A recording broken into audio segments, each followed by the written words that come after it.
Dwayne The Rock Johnson. I think small. I think it's a small piece. No, you should know. This is what you're saying. You know. Yeah, small. Ryan Reynolds. Huge. Huge. I think... He's so generous with it as well, you know he is. I think so. And I've seen... Like, he waits till Blake finishes before he even starts to have fun. He makes love to her.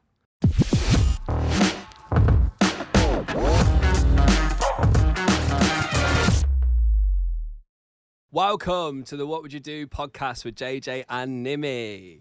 Yes, hello, and welcome back for another episode where we talk about real life shit. We share your stories that you have shared with us. What voice are you putting on?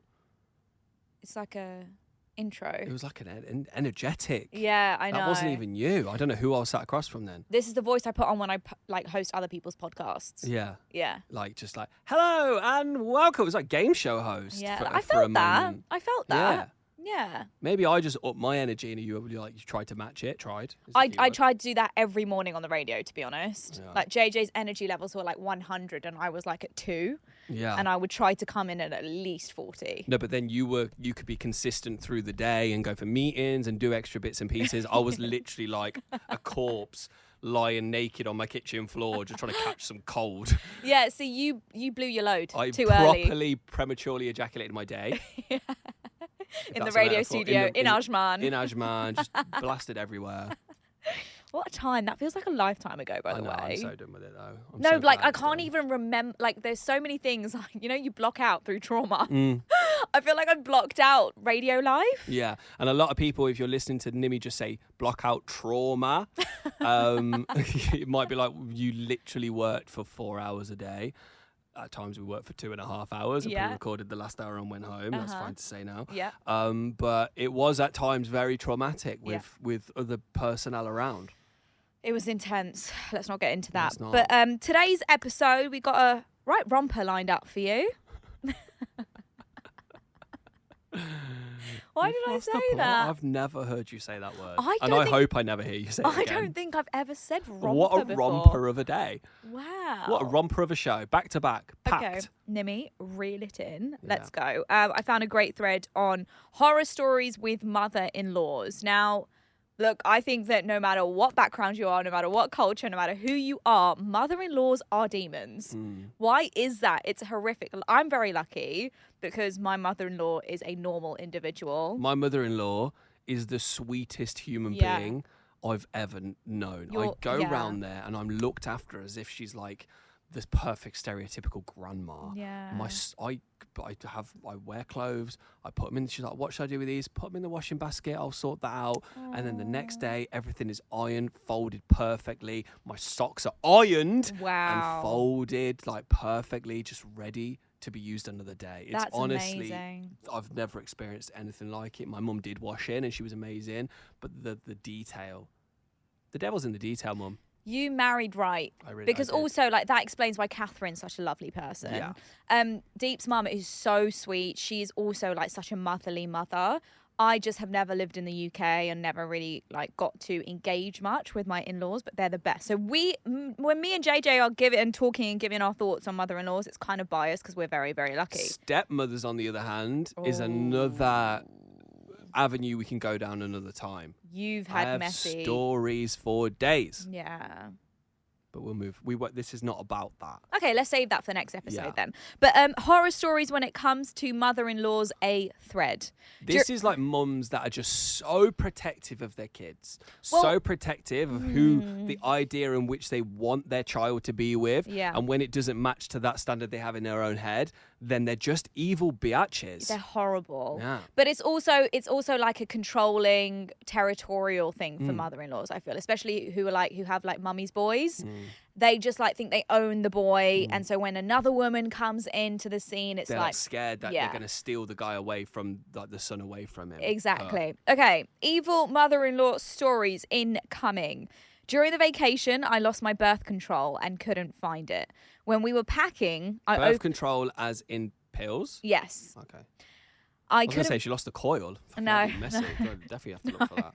The pill. No. During the vacation, I lost my birth control and couldn't find it. When we were packing, I opened her drawer and I found it in her room. I found crushed prenatal vitamins, and I found herbal fertility smoothies in her suitcase. She was trying to get me pregnant. The mother-in-law, let's just rewind. The mother-in-law took her birth control pills so she couldn't find them, and so she could potentially get pregnant. She also found prenatal vitamins crushed, considering and maybe thinking she's putting them in her drinks. Dinner and stuff, yeah. And then also found herbal fertility smoothies that she was probably also putting in the drinks or the food.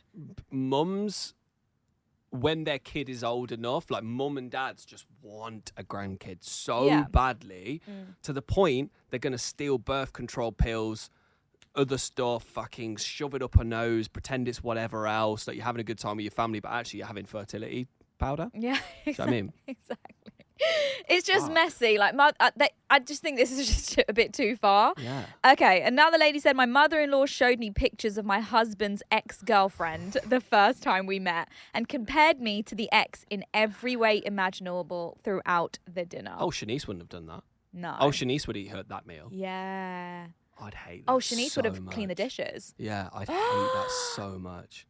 But if you my know mother-in-law what? was bringing up like Catherine's ex and stuff like Yeah. that, I would literally lose my rag. But it's up to your partner to protect you in that moment, surely. Like, it's up to your husband, your wife, whoever, whichever dynamic it is, for them to say, Mum, stop, like, shut up. Yeah.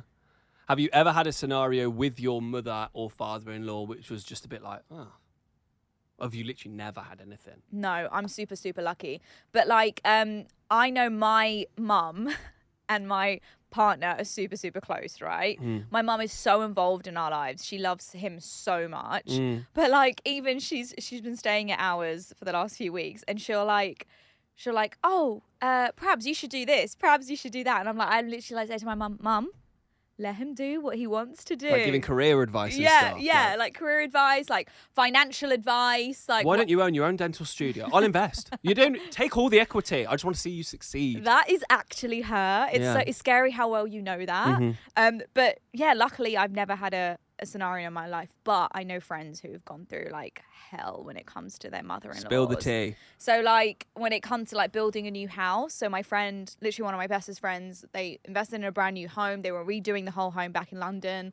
And the mother-in-law was talking to the contractors and deciding on the interior walls, the floors, like behind their back. Behind her back. They probably made a decision and then she'd call up the construction and go, actually, it probably should be like this, so let's go with this. Yeah, she was fully getting involved and trying to design their new home the way she wanted it behind their back. And it turned into a massive argument. I think you'd do that. What? I think you would do that. What? Like if you had kids and they were like doing something, I feel like you'd be like, no, but I actually know best.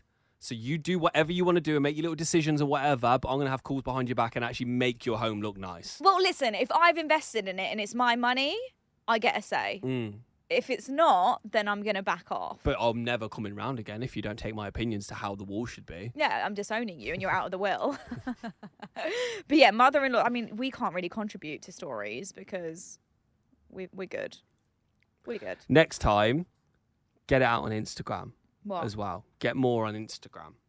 Our Instagram followers and our listeners are amazing. They would have given you loads. I have loads here. I mean, I've got more, but like, I feel like when it comes to mother-in-laws, like especially in Indian culture, by the way, people don't like to talk on it. Like, oh, really? You're like now reluctant. Now you've kind of gotten into it a bit more. You're just a bit like, I'm pulling back. No, well, personally, I don't have any stories to share. Yeah. But people generally, if I said something about my mother-in-law in a hypothetical world, that's disrespectful. Yeah.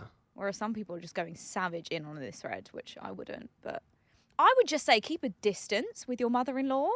Regardless. Regardless. If they're nice or not. If they're nice or not, just keep the distance. Oh, fucking, I love my mother-in-law so much, though. I see her and I know the way her kids are around her. Like, they don't swear. They're very polite. And I just, like, book the whole trend. I'm effing, I'm jeffing, I'm being cheeky, I'm saying like naughty stuff to like make. I just want to get a reaction out of her, and I know she loves it. She knows I'm cheeky. Does she like just like giggle and like she chuckle? laughs her head off. I can see I'm that. always having a like laughing her head off. Like she's very like she has a really good sense of humour to the point where I could just like fart and she would just like die rolling around the floor laughing. Have you ever considered that maybe she's just bored of her kids and you actually bring something fresh to the table? The kids listen, so I'm not going to say that. But it's a theory, Nimi. I just wanted to share this last one about the mother-in-laws, and then we can move on. This story was literally ridiculous. My mother-in-law recently stole my husband's identity and opened several accounts in his name. We're trying to figure out how many and where. I can't stand her, and she's on the police's wanted list at the moment. Your own mother... Holy shit. ...has stolen your identity. Identity theft. And has...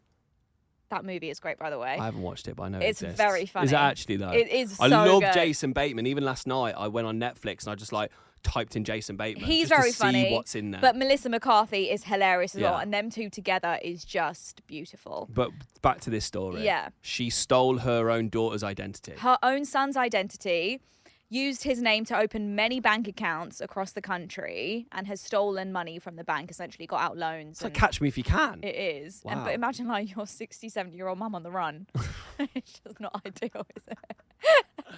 You know my mum would be on the run. Yeah. Because she would go on her running app and just do the route that she's done and post it every day on Facebook. Yeah.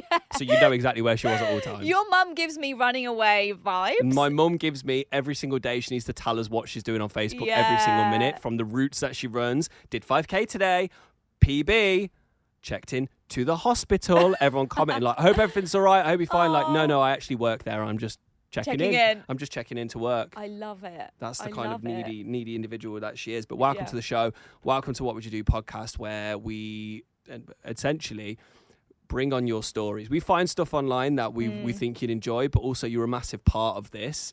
We post things on our Instagram, What Would You Do podcast. Drop us a follow. You can write to us with anything that's happened in your life that you want us to kind of tell you what we would do in that situation. But we're also going to start a bit more like we've put in questions in there, and then you fill out your own scenarios to do with that, so we can theme it a bit more. That's the thought behind it. I went rogue a couple of weeks ago to do that, but I think it's and it worked. It definitely worked. Goodness me, we've got so many replies, so we're going to keep doing that to get your scenarios and stories. And remember, even if it's deeply personal, like for example, if we went like crazy mother-in-law stories, we are never going to share your name, so you can go in. Yeah. Right. I had a scenario with my nanny the other day that I want to share with you. It's a very short story, so it won't take too much of your time, Nimi, and your listeners' time as well.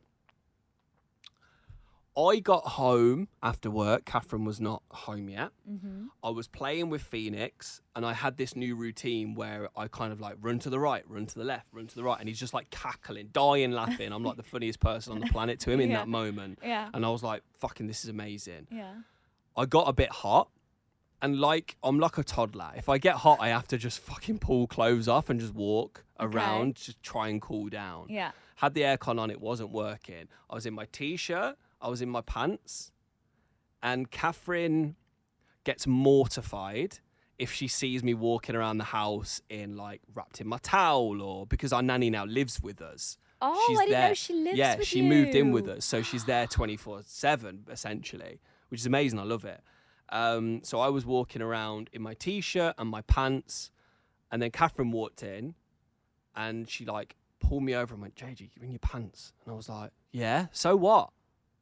And then I walked over to our nanny and I went, sorry, I'm in my pants. And she went, don't worry, it's small anyway.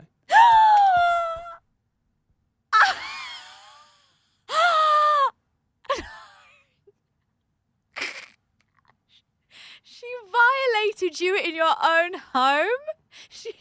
The roof I've put over her head, yeah. The roof I put over her head. The disrespect, but the truth coming out of her mouth. But my ego quickly went into protection mode and went, oh no, she means like it's a minor thing. You tried to make yourself feel better about it. Which I kind of think she did mean. It's small anyway. It's like, it's a small thing. It's a small thing. Don't worry about it. Small thing. Not my penis is small. Are you sure? Well, I don't know whether I need to do a review, sit her down and fucking get it out, Nimi, and prove the point. I think you need to ask her. So, No, what did you mean by that? Did you mean my dick was small?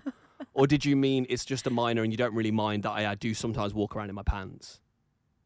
I would Because go I with don't A. I think A. Because also, like I've always said to you, I can look at someone and know whether they got a small peen or not. Okay. Let's go through some images. Me and my husband were actually talking about this last night, by the way. Like, I can actually look at someone and just know. Okay, I'm going to type in top 10 male actors. Okay. Images. Okay. Is it more of a vibe thing or a look thing? It's just a look. I can tell by their face, like. Okay. But how are we going to confirm? What do you think me then? I think you got a small peen. And that woman, your nanny saying it has confirmed it. Okay. I don't think you should have asked me that question. Why? Because I had to tell you the truth. Nothing. And you have told me several times. Nothing true that comes out of your mouth anyway. So. You have told me several times. I have a small peen. Yeah. Or he alludes to it. Or he's joking around, obviously. Yeah, I'm joking around because it's fucking gargantuan. This is such a conversation you'd have when you were 11 years old. I know. And we're No, I've got a big dick. Show me. Get it out. Okay, go on. Okay, Dwayne The Rock Johnson. I think small. I think it's a small peen. No, you should know. This is what you're saying. You know. Yeah, small. Ryan Reynolds. Huge. Huge. I think He's so generous with it as well. You know he is. I think so. And I've seen. Like he waits till Blake finishes before he even starts to have fun. He makes love to her. Bradley Cooper. Oof. I'd say just below average. Justin Bieber. Average. I think he's got a big one. Do you think? Yeah, I think he does. Just that guy that has it all, can play the drums, guitar, so something piano, has to good give. looking. No, I think he has it all. Great singer, can literally have any woman he wants. And when he does get any woman he wants, he's got a massive slong as well. Really? That Wow. he does my head in. Okay. Jake Gyllenhaal. Above average. Above big. average. Leonardo DiCaprio. I think it's small. It's small. Yeah, Mm. I agree with that. Mm. Idris Elba. Don't even. What? Let's not. He shouldn't even be in this category because I reckon he is huge. His dick is the size of Leonardo DiCaprio. Exactly. He's just got a little Leo or like a big Leo. 100%. Idris is just. He's all man. Unit. He's all man. Right, that was our weekly feature of Is His Dick Big? With Nimi Mehta. That wasn't planned. That really was not planned. Let's stick to the plan, please. Yeah, we never do. No. So you watched a movie this I week? did watch a movie. It's a movie I highly recommend you watch. It's been on Netflix for quite a while.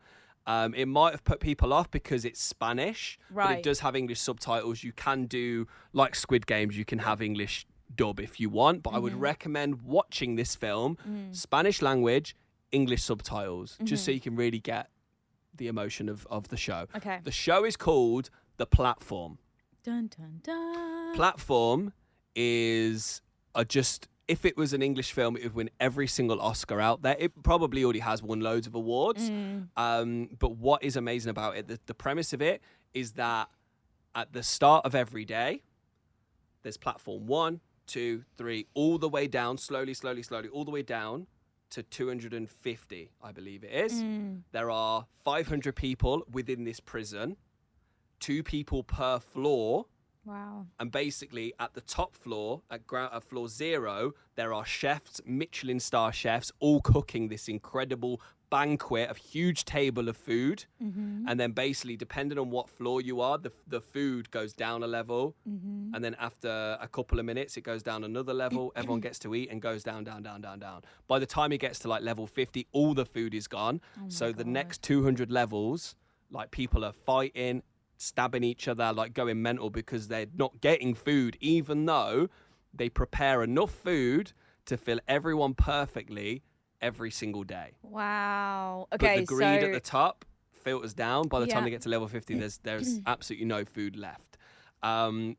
Basically, you are in a floor for a month with someone, and then you get gassed. A month later, the next day you wake up and you're on a different floor. So like one day you could be on floor 4 and getting loads of food.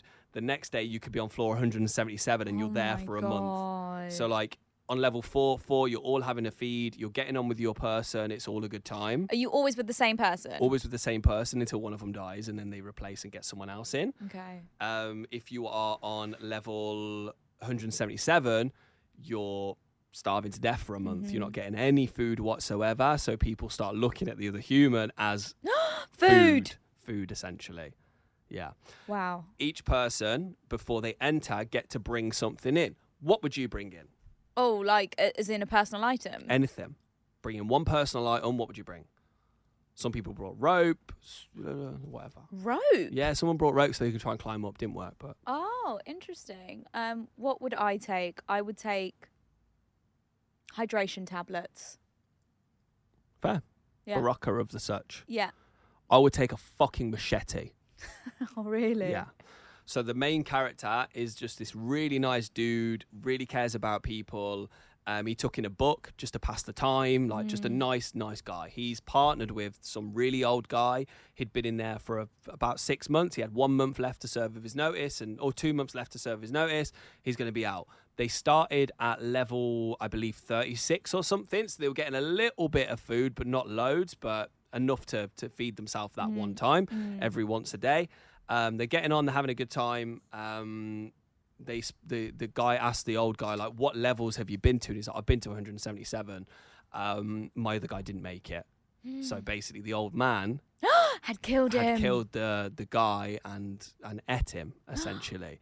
And he's like, you're probably not going to make it either. You're too nice and blah, blah, blah, blah, blah. Yeah.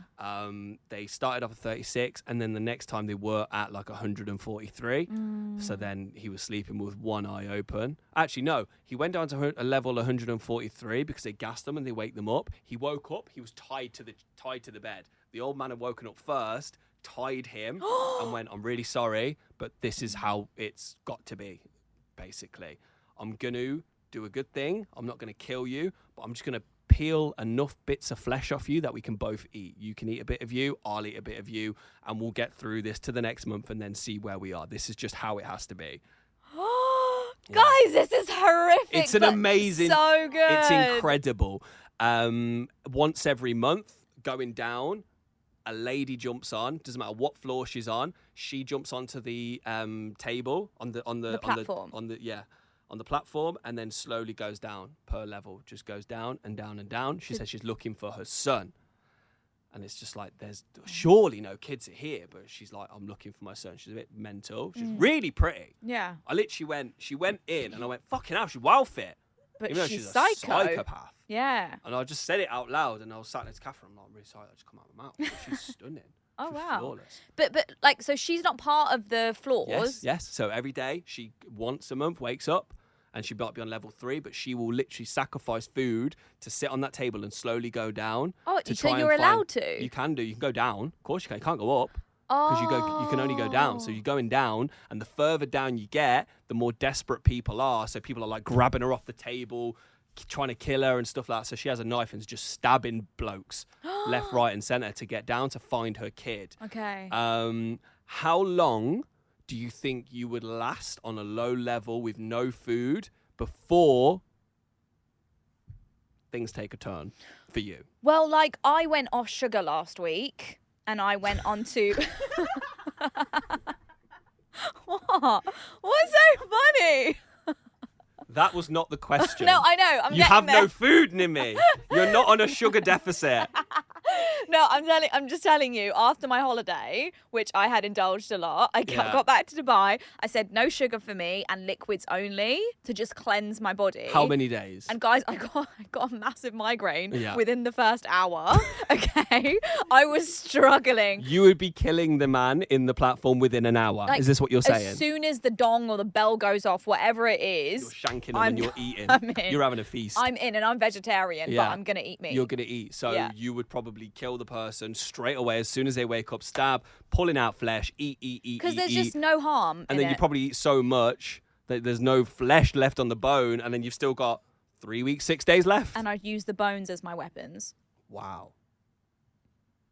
I've got it all figured out. How long do you think you'd go? About 3 days.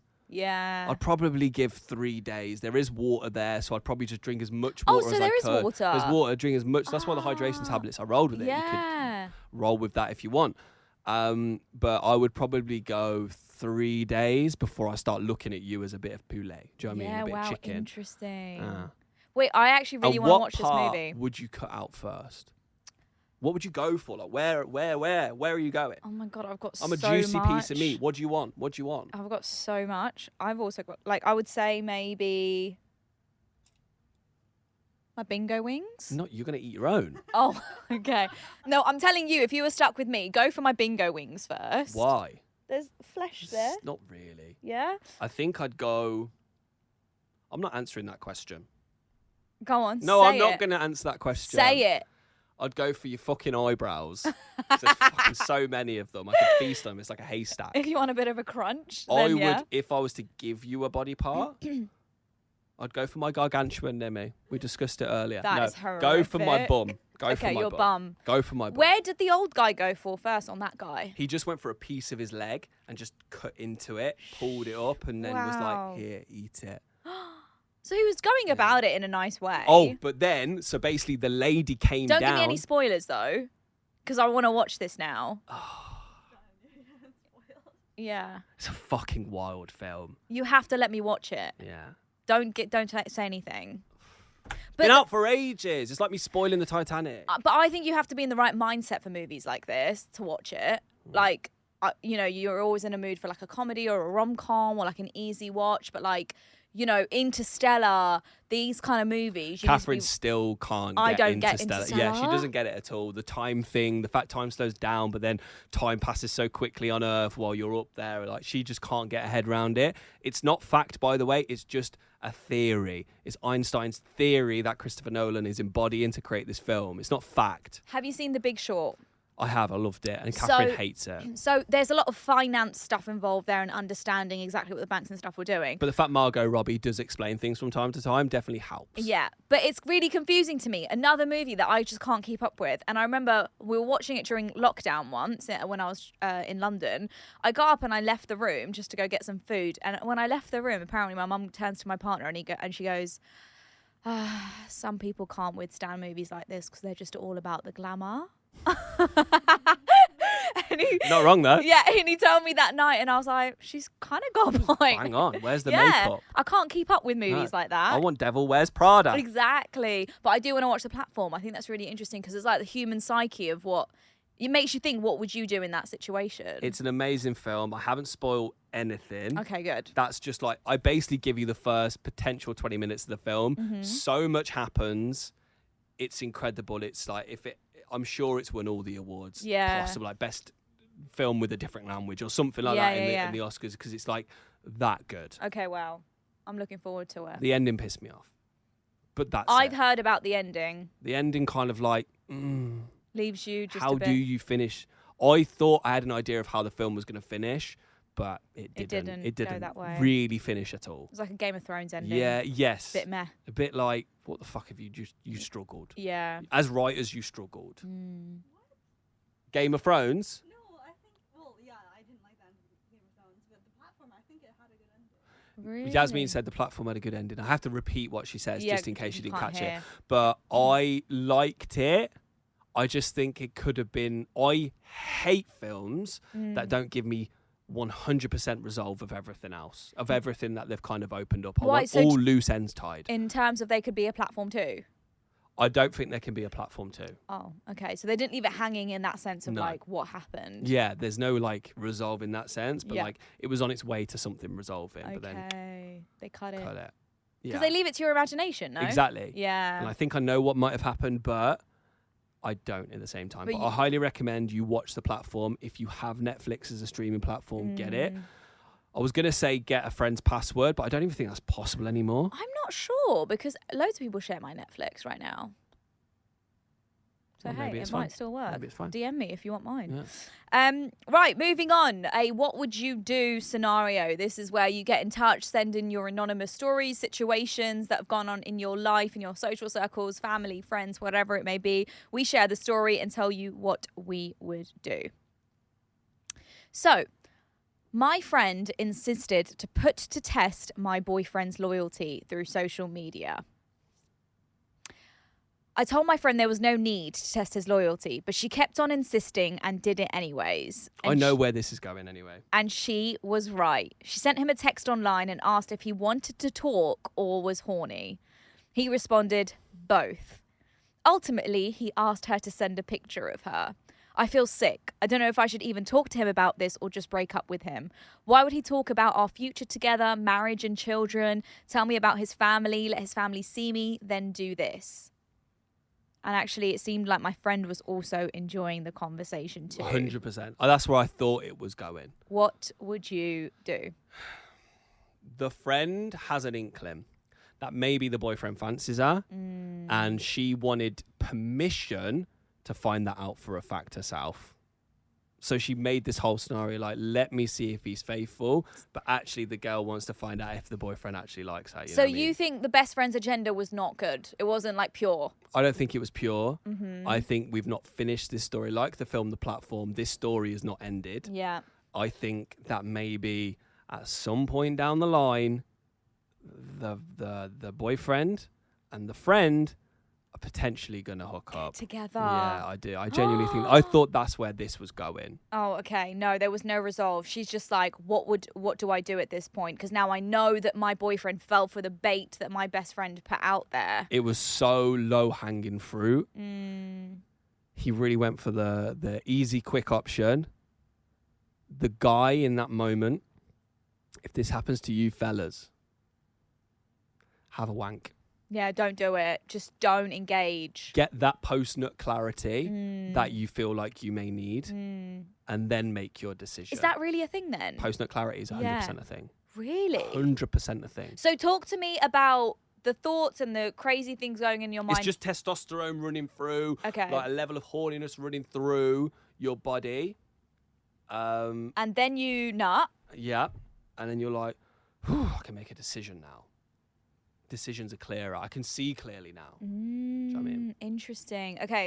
Other men need it more than others, depending on your levels of testosterone and shit. Also, we're all evolved. We know that if your girlfriend's best friend is messaging you, don't you think it's a bit shady? You would honestly already think that it's a setup anyway. With no prior message or interaction, just like straight to the point. Exactly. I would be like, this is sus. But then also, if my best friend is pushing so much to test my boyfriend and actually text him these things, I'd think that she's into him a bit. Like, That's she's what I'm interested. saying. I think there's a separate agenda for this lady, 100%.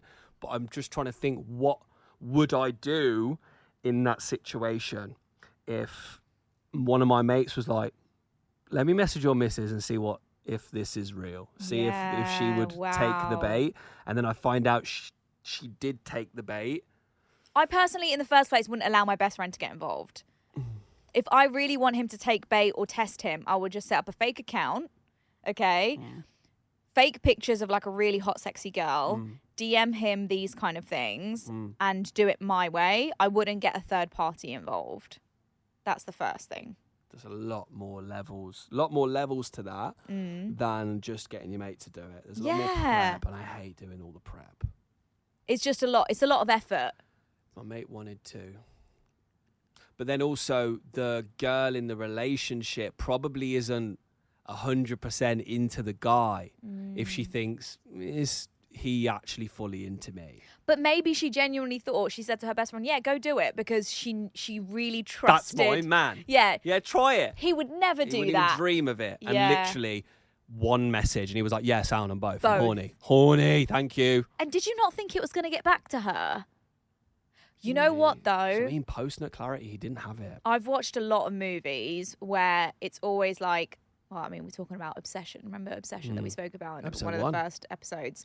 It was the rush that they feel about being sneaky behind people's backs and doing it low key. Like, people get a rush out of that. That rush is a level of anxiety I just don't need in my life. It's a lot more stress. It's toes to top of the forehead level of anxiety that I just do not need in my life. Yeah. Whatsoever. I saw a quote. I don't know who quoted it, but you can let me know. They said that if you feel really bad after doing something, don't do it ever again. But if you feel really good after doing something, obviously continue to do it. When you feel bad after doing something, that is a red flag.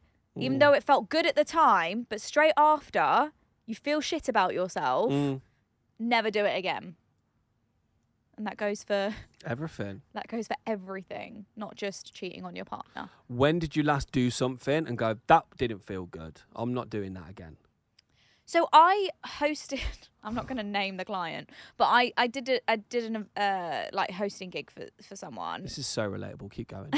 Sorry, it's just the first thing that came to mind. But my gut inside told me I didn't want to do it, but it was really, really good money. Yeah. So I did it anyway, and it was such a waste of time. I got the job done, obviously, anyway. And then afterwards, my gut, like my soul, just felt like, Nimi, never again. It was like this like crypto thing. Yeah. And I just felt like never again, don't do it. And I haven't done it since, although they've reached out many times. I hated hosting mainly because you carry the weight of the whole event, and you're definitely not paid enough for the weight that you're carrying for the event. The host is always going, fuck, we need a host. Let's get someone, pull it in and pull this fucking shit Last show minute, together. yeah. But also in my brain, I just wanted to fuck it up. I wanted to say something or swear or do something that was like completely out of the box. This is your impulsive disorder. My impulsive disorder massively. For example, the first event I hosted here in the UAE was hosting and introducing Marlon Wayans. Oh, wow. From White Chicks. Yeah. Yeah. He was doing a comedy show. They needed a host just to introduce the supporting act, introduce Marlon Wayans, sit Done. down, enjoy the show. Easiest gig in the world. Oh, God, JJ. I got there, had a quick chat backstage with Marlon Wayans, and I was like, hey, mate, really nice to meet ya. I'm actually introducing you. Can you please let me know like how you want to be introduced? This is what I've got. Start of this film, White Chicks, this film, we all know and we all love, and this is Marlon Wayans. They're all paying to see. They know who you are. Yeah. And he went, put White Chicks first. No, actually, dude, that film, then White Chicks at the end. And I was just like, all right, mate, whatever. It's not that deep. Like, don't care. Yeah. Like, don't care. I'm getting paid fucking 500 dirhams for this. Like, Yeah. really shits out, like, wage for it. And I was just like, whatever. And then in my head, I was like, I've always wanted to do stand-up comedy. No, do not. I was like, I've always wanted to give it a go. The audience is there. They're ready for a good time. I'm going on, and I'm going to do a 10-minute set. No, JJ. Even though the client, which was like book Marlon Wayans and put it together, they were like, this is the script, approved, this is what you say, this is what you do. And I went, I'm doing a set. So I stood on stage and was walking back and forth the stage, trying to crack jokes. I told this story about Pokemon Go was big at the time or whatever, and I told a story about that. A few laughs. No one pissing themselves laughing. I was a bit drunk as well. I'd been to a brunch. Well, that so I was like, explains it. and I was just like trying to tell jokes or whatever. And then after 10 minutes of me doing a set, Marlon Wayans was stood on the side of the stage, by the way. Waiting for me just to go, star of White Chicks, Marlon Wayans. And is that And all there you was said me. in the end? I basically said at the end, I said what he wanted me to say, but I okay. started it with this 10-minute comedy show. You're an actual liability. Like, what is my ego to think there's an audience? Yeah. I think I can do stand-up comedy. I'm going to do it. That is wild that you I thought got that. in so much trouble. What did they say? Like, the client called our bosses, like Channel 4 bosses, and was like, I can't believe he did X, Y, and Z and stuff like that. Like, I got pulled in. I had to have a chat with the boss. I apparently did a fucking stand-up comedy set. Like, what was going on? Got given the lines, read them. But yeah, I never did it again. Of course not. They You never got booked I again. Never got booked again. And it was at I'm the not Emirates surprised. Palace, 7-star hotel, like legit. And You're I was a like, mess. this audience is this audience is here for me. No, you're a mess and you're deluded. Massively deluded. You have this level of delusion sometimes where your ego is just like takes over. is bigger than the Emirates Palace. It's twice the size of Emirates Yeah. Palace.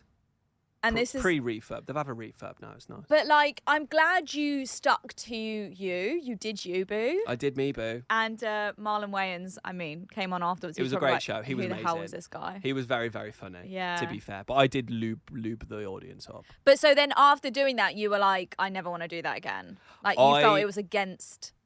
If I'm being real, I wish I had the confidence to do stand-up comedy, genuine, Yeah. because I think if I spent the time trying to work at it, I think I'd actually be quite good. Like, and this is not me trying to be funny on here. 100%.